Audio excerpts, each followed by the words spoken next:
You're watching HCC News with Johnny Harvey, Sonia Norris, and Nick Wall with sports.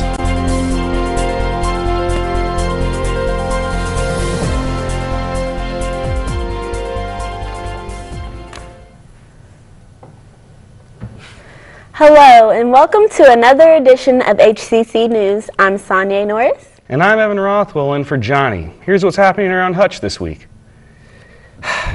It's homecoming this week at Hutchinson Community College, and there have been events all this week past to celebrate. This past Wednesday, there was a pep rally at Gowan Stadium featuring our pep band, cheerleaders, dragon dolls, and homecoming candidates. This year, there were also special features. Several staff and administration put on a drag show. The show was in response to a record number of HCC employees donating to United Way. Even Dr. Berger, president of the college, showed up and addressed to support United Way. October 16th was World Food Day, a global event designed to increase awareness of hunger and to promote action to end it. Hutchinson Community College stepped up to lend a helping hand and packaged more than 20,000 meals for Haiti. HCC's Honor Student Council and Phi Theta Kappa worked with Numana to host a Hutch for Haiti event last Sunday over in the sports arena. Volunteers include college students, faculty and community members, and college presidents. Well, today is World Hunger Day, October 16th, and all across the state of Kansas in October, and especially the 16th of October, there are operations just like this going on all across the state. People packaging food for Haiti, in this case, for those people who are less fortunate than we in this country. We are very pleased to be a part of this. It's a wonderful activity. Tons of volunteers here. It's great to see this all happen. Speaking of volunteers, Hi, my name is Cindy Dayharsh. I'm from McPherson, and a little over a year ago I heard about Numana, and I have a heart for the people in Haiti, so Numana was in the process of an outreach program down there to help feed the starving, and that just kind of tugged on my heart. And so in the process we did a pack event in McPherson in June. And then when they decided to do this pack event here at the college, Numana contacted me and asked me if I would come help with it. And this is such an amazing program that a person just can't say no. So I am just happy to be here and to see all these college kids get involved in such an amazing program that outreaches and touches the lives of so many people throughout our whole country and outside of the United States. volunteers worked in teams at different tables to package non-perishable foods that will be sent over to Haiti to help relieve the hunger crisis. For HCC News, I am Johnny Harvey. It's going to cost a bit more to have your wild ride at the fair next year. Kansas State Fair officials decided to raise adult ticket prices to $6 for advance tickets and $10 at the gate, up from the $8 it was this year. State Fair General Manager Denny Stockenline said that the fair has tried to avoid raising prices in the struggling economy, but the increase in revenue is needed. Pools of water on the floor and old, hard-to-clean equipment at a Colorado cantaloupe packing facility were probably to blame for the deadliest outbreak of foodborne illness in 25 years. According to the Food and Drug Administration government, investigators found positive samples of Listeria bacteria on the equipment in the Jensen Farms packing facility and on fruit that had been held there. The Centers for Disease Control and Prevention says 1 to 3 people have been sickened in the outbreak, including the 25 who died. If you're a BlackBerry user, you probably noticed a severe disruption in your service last week. And you weren't the only one. On a global scale, all of BlackBerry services were down due to a server crash at one of their main facilities in Canada. Starting at the end of this week and through next week, to make amends for this inconvenience, BlackBerry is making available up to $100 worth of apps to users for free. Apps like Drive Safely 2.0, The Sims 3, Photo Editor Ultimate, and Vlingo Plus Virtual Assistant are available for download on BlackBerry's App World homepage. If you're looking for a fun outing Saturday night, you should head to the Maxwell Refuge. They will be holding a sunset tour of the Buffalo, a ride around the pens, and they will also have hot dogs and s'mores to eat. The cost is $4 for adults and $5 for kids under the age of 12, and it all begins around 5 p.m. Come out and enjoy and have a great night of fun and adventure. Or if you're in the mood for some Halloween fun, but don't want to be too scared, the Hutchinson Public Library is holding a not-so-scary haunted house this Saturday. From 2 to 4, kids of all ages can stop by the children's department of the library for free activities. As we mentioned earlier in the newscast, it's homecoming week at HCC, and the events will wrap up Saturday with the HCC football game against Butler Community College. Kickoff is at 7 p.m., but show up early for some football franks and fun. The HCC alumni and friends are hosting a tailgate party at 5 p.m. in the Crimson Courtyard. The cost is $3, then stay for what is sure to be an exciting game against Butler. Our homecoming royalty will be crowned at halftime as well. Ernest Bell has been teaching karate at Hutchinson Community College and in the community for many years. In this week's HCC Spotlight, we go to his studio and find out more about his passions.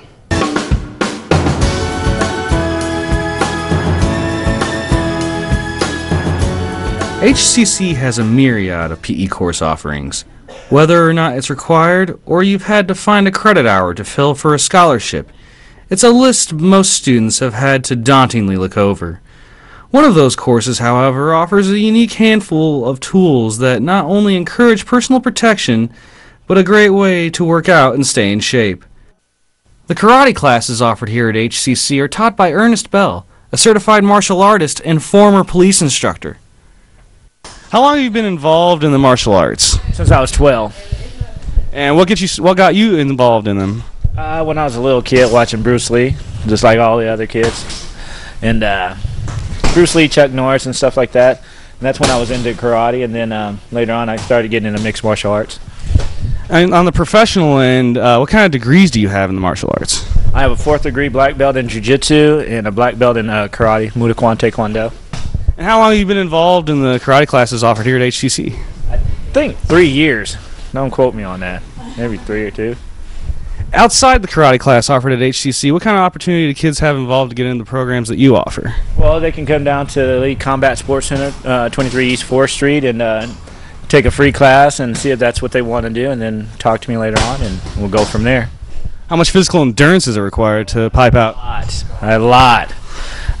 Be prepared to be sore in the morning. Be prepared to be sweaty. And have your mind blown, because there's going to be so many techniques, but once you get through the first 3 classes, you'll be like home. You know, we all train together. We train as family here. All my guys will help you out. Even these guys here that are just in the class. You know, oh, and girls, I'm sorry, because I do have a women's kickboxing class that's on Monday and Wednesday from 5 to 6. If you want to come down, you know, train. On Friday, it's women's self-defense, jiu-jitsu and stuff like that, ground stuff for women. So if you want to come down on Friday, same time, 5 to 6, you know. Why are you taking karate? Because I train MMA at night here, and so I thought it'd be just more experience. Self-defense. And you find it useful? Very useful. Yeah, I find it useful. It's helpful for me. So if you're looking to fill a credit hour or think you've got what it takes, sign up for the karate class here at HCC or contact Ernest Bell for more information. For HCC Spotlight, I'm Evan Rothwell.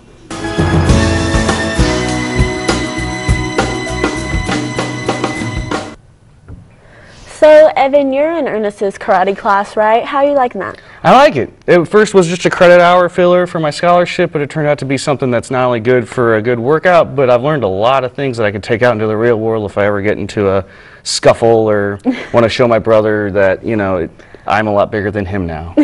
So. That's awesome. Well, stay with us when we come back. Nick is here for a quick look at sports.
And welcome back to HCC News. For sports, I'm Nick Wall.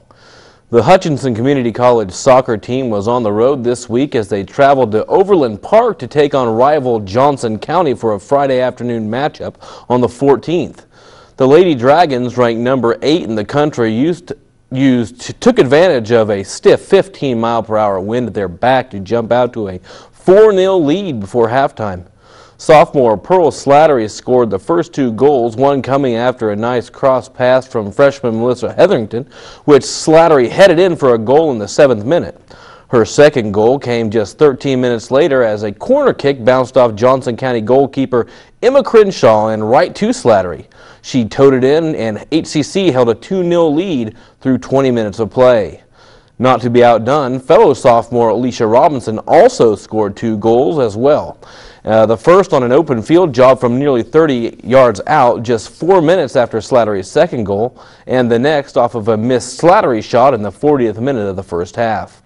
HCC outshot Joko 16-1 in the first period, and that is all they needed as they packed it in defensively in the second half and kept Johnson County scoreless in the 4-0 win. Freshman goalkeeper Eunice Figueroa had 3 saves for the Dragons. The Lady Dragons were in Ark City for a road tilt against Cowley County on Wednesday, October 19th, and HCC won that game handily as well. The girls were scheduled to continue their road trip Thursday at Coffeyville. Both the men's and women's cross-country teams took 5th out of 11 teams in the McPherson Invitational last Sunday. Freshman Isaac Williams paced the men's squad, placing 15th out of 104 runners with a time of 27 minutes, 32 seconds on the 8-kilometer course. And Dragon sophomore Nick Rogers also put in a fine showing, crossing the finish line in 20th place with a time of 27:45. Sophomore Maria Fernandez led the way for the Blue Dragon women, finishing 15th with a time of 20 minutes and 37 seconds on the women's 5-kilometer course. And the team's last regular season meet will be this Saturday, the 21st in El Dorado, for the Ollie Olsom Invite before the teams head off to regionals and beyond. The Lady Dragon volleyball team recently split a pair of KJCCC matches and continues to play well in conference after struggles against a very tough early season schedule. Sophomore Jordan Ream continued her solid play, netting her 9th double-double of the season in a tough 4-set loss to Colby last Saturday at the Sports Arena. HCC battled, falling 25-18 in the first set before taking the second set from Colby 26-28, and then a 25-20 set win gave Colby a 2-1 lead in the match, but the Dragons battled furiously before succumbing to a 29-27 defeat to give Colby the 4th set and match win. HCC was home again Tuesday night where they defeated Seward County in 4 sets, 26-24, 25-12, 22-25, and 22-27. Log into the BlueDragonSports.com website for details on the game. The Lady Dragons are now 10-18 on the season with an impressive 7-5 record in KJCCC play. And, well, it's finally here. The Blue Dragon football team took care of Garden City last Saturday, recovering from a slow start that saw the GCCC offense score twice in the first quarter and play nearly even football with the Dragons in that time frame. HCC led just 14-12 as Garden lined up for an extra point with a little over a minute remaining in the first quarter. In a momentum-changing play, freshman defensive lineman Toby Johnson broke through the Garden City line and blocked the kick. Dwayne Sims scooped up the loose pig and sprinted all the way to the other end zone to give the Dragons a 16-12 lead with the ball coming.